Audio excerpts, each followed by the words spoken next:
Pull up to a gas station today anywhere in America, and you are going to see a number that should make every rational person put the pump down and sit quietly with their financial decisions for a moment. $4.53 per gallon. National average. Right now. Today. In California, it's $6.15. In Washington, it's $5.77. And before anyone says those are expensive states, Oklahoma, the cheapest state in the country right now, is at $3.94. There is not a single state in America where gas is under $3 anymore. Not one. 3 months ago, the national average was $2.96. In 12 weeks, gas went up 53%. 53% in 12 weeks, while your salary stayed exactly where it was. The Rooster wants to talk about that today. Not just the gas, because the gas is the headline, but it's not the whole story. The whole story is what your car is actually costing you, what it has always been costing you, and why most people have no idea what the number actually is, because nobody runs the full math and presents it in a way that forces you to look at it directly. So that's what we're going to do today. Hold your eggs, because the number at the end of this video is going to change how you look at every car you've ever owned. Let's start with the gas, because it's happening right now, and the Rooster thinks you deserve to understand why. On February 26th of this year, gas was $2.96 a gallon nationally. Trending down. GasBuddy had projected the full year 2026 average would come in under $3, the lowest since 2020. Things were moving in the right direction for once. Then the conflict in the Middle East escalated. The Strait of Hormuz, the narrow waterway through which roughly 20% of the world's oil supply passes every single day, came under pressure. And the global oil market, which is not a complicated machine, but is an extremely sensitive one, responded the way it always responds to supply uncertainty. It panicked, prices spiked, and the spike got passed directly to you at the pump with a speed and efficiency that the American economy almost never demonstrates when moving money in the other direction. When oil prices fall, it takes weeks for gas prices to follow. When oil prices rise, it takes days. The Rooster has noticed this pattern. The Rooster finds it interesting. By March 26th, the national average was $3.98, a dollar increase in 1 month. By May 14th, it was $4.53, and it is not done moving. Now, here is the thing about gas prices that the conversation almost always misses. Gas is not just the cost of gas. Gas is the cost of gas multiplied by every mile you drive. Multiplied by every day of the year, multiplied by the fuel efficiency of a vehicle that most Americans chose based on how it looked and how it felt and what it said about them, rather than on a spreadsheet that calculated the actual lifetime cost of ownership. The average American drives 13,500 miles per year. At 28 miles per gallon and the average fuel efficiency for passenger vehicles, that's 482 gallons of gas per year. At $4.53 per gallon, that's $2,183 in gas alone, per year. Just to move from where you sleep to where you work and back. That's $182 a month, just in gas, at current prices. But the Rooster needs you to zoom out, because gas is just one line item in a budget that most people have never fully added up. Here is the math nobody runs. The average new car payment in America right now is $735 a month. Not a luxury vehicle, not a sports car. The average. $735 a month to drive something that started losing value the moment it left the dealership lot. Because here's the thing about a new car that the dealership is not going to mention while you're sitting in their office smelling the leather and feeling the heated seats and signing the paperwork. The moment you drive a new car off the lot, it loses between 15% and 20% of its value. Immediately. In the time it takes you to get from the dealership to your house, a $45,000 vehicle is worth $36,000 to $38,000 by the time you pull into your driveway. And then it keeps losing value, year after year. 15% to 25% per year for the first 5 years. By year 5, that $45,000 vehicle is worth approximately $13,000 to $16,000. You have made 60 payments of $735. That's $44,100 in payments on something worth $14,000. The Rooster has a word for this. Several words, actually. None of them are suitable for a monetized YouTube channel. So we'll move on. Add insurance. The national average for car insurance in 2026 is $2,150 per year. $179 a month. Higher if you're under 25. Higher if you're in an urban area. Higher if you've had any incidents. Higher if your credit score isn't perfect, because insurance companies are allowed to use your credit score to determine your rate in most states, which is a separate conversation the Rooster will have in a future video. Add maintenance, oil changes, tires, brakes, filters, the check engine light that comes on 3 weeks after your warranty expires with the timing and precision of something that was planned. Industry standard is 1% to 2% of the vehicle's value per year in maintenance costs. On a $45,000 car, that's $450 to $900 per year. Add registration and taxes. Depending on your state, $100 to $800 per year. Add parking. If you live or work in an urban area, $100 to $300 per month. Now add the gas. At current prices, $182 a month, which will be higher next month and possibly higher the month after that. Here is what a single new vehicle costs a single American in a single month in 2026. Car payment, $735. Insurance, $179. Gas, $182. Maintenance averaged monthly, $63. Registration averaged monthly, $42. Parking, conservative estimate for anyone near a city, $150. Total, $1,351 per month. $1,351 a month to own and operate one vehicle. $16,212 per year.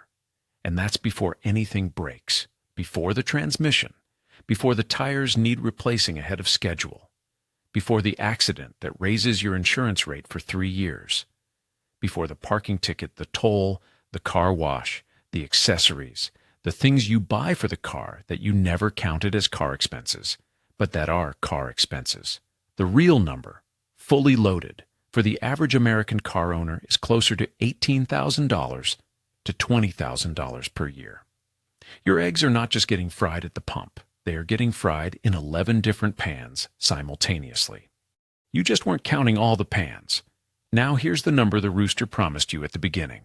The average American holds a driver's license for approximately 50 years, from around age 18 to around age 68. During those 50 years, most Americans own multiple vehicles. The average person owns about 13 cars in their lifetime. At $18,000 per year in total vehicle costs, which is conservative, over 50 years of driving, that is $900,000. $900,000 on transportation, on something that starts losing value the day you buy it, on something that requires insurance and maintenance and gas and registration and parking and all the other costs that hide inside the category of just having a car. On something that, and this is the part that should make you set down whatever you're holding, generates zero financial return, zero equity, zero appreciation. You spend $900,000 over your driving life, and at the end of it, you have nothing to show for it except the miles and the memories and a vehicle worth $3,000 if you're lucky.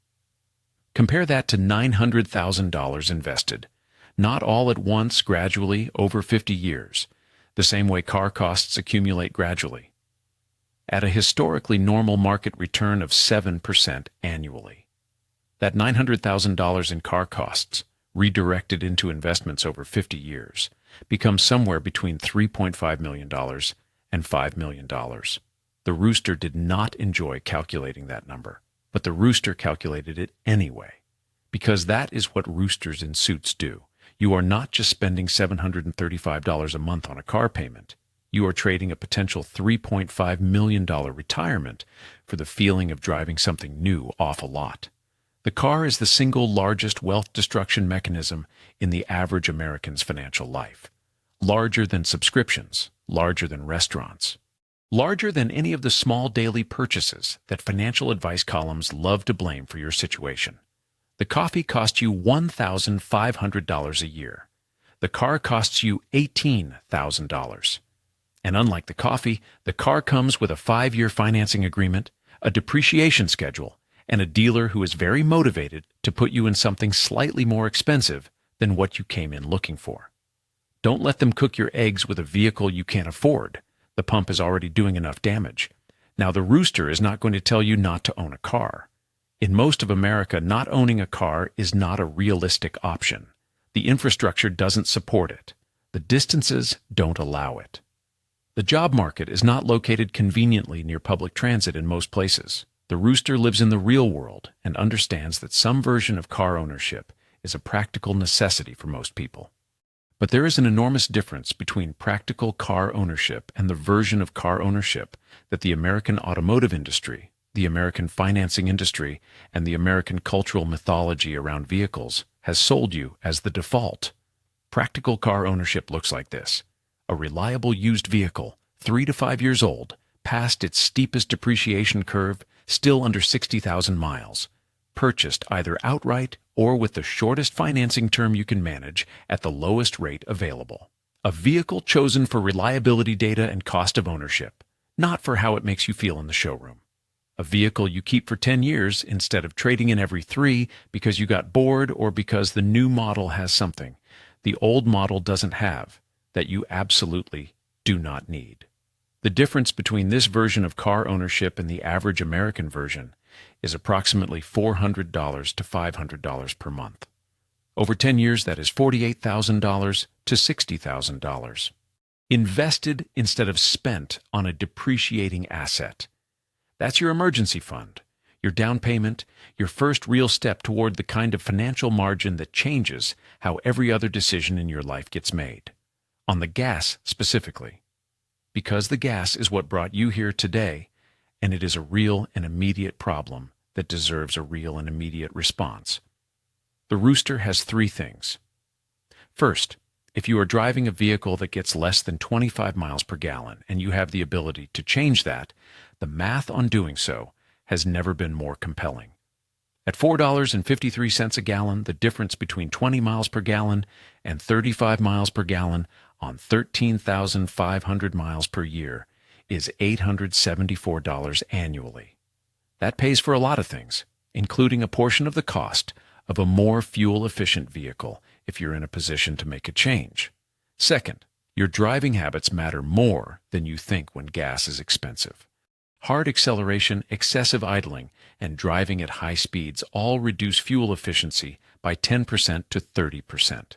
Smooth acceleration, maintaining steady speeds, and keeping your tires properly inflated, which 60% of Americans don't do, can meaningfully reduce what you spend at the pump without spending anything. The Rooster inflates his tires. Every month, the Rooster is not above this. Third, if you have any flexibility in where you work or how you get there, remote days, carpooling, shifting commute times to avoid sitting in traffic, burning fuel, to move 6 feet every 3 minutes. The gas math rewards every mile you don't drive. At $4.53 a gallon, every 10 miles you don't drive saves you $1.62. Over a work year, that's real money. None of these things fix the structural problem of gas prices spiking 53% in 12 weeks because of geopolitical events that you had no part in causing and no ability to control. The Rooster is not going to insult you by pretending that driving slightly more smoothly solves a 53% price increase. It doesn't. The system produced this situation, and the system is not asking for your forgiveness. But the decisions you make about your vehicle, what you own, how much you paid for it, how long you keep it, how you finance it, those are decisions that happen before you get to the pump. And those decisions determine how much the pump's 53% increase actually costs you relative to what it costs the person next to you who made different decisions. Protect your eggs before you get to the gas station, because by the time you're standing at the pump, the negotiation is already over. Here's where the Rooster lands on all of this. Gas at $4.53 is a real problem. It is a real cost hitting real people who are already stretched by rent increases and grocery price increases and credit card debt at 22% interest and all the other things this channel has been documenting since the first video. It is not a coincidence that all of these things are happening at the same time. The same structural conditions that made housing unaffordable and wages stagnant and subscriptions invisible and the American dream mathematically inaccessible. Those same conditions make the economy fragile in exactly the way it's being fragile right now. Where a geopolitical event halfway around the world translates into $4.53 at your local pump within weeks because the system has no buffer, no resilience, no protection for ordinary people when external shocks arrive. The buffer is supposed to be your savings, your margin, the space between what you earn and what you spend. The financial cushion that absorbs a bad month without requiring you to put groceries on a credit card at 22% interest. That buffer is what the car payment erodes, month after month, $735 at a time. Before the gas, before the insurance, before the maintenance, before you've bought a single thing that actually builds towards something. The $500,000 number is real. The $4.53 is real. The $1,351 a month is real. And the choice between being the person for whom these numbers are devastating and being the person for whom these numbers are manageable, that choice was made months or years ago in a showroom somewhere. Or it's being made right now. Or it will be made the next time a lease comes up or a car dies, or a dealer calls with an upgrade offer that sounds reasonable until you run the math. Run the math. The coupe is rigged, the pump is expensive, and your car is costing you more than you ever calculated. Don't get cooked. Rooster economy. See you in the next one.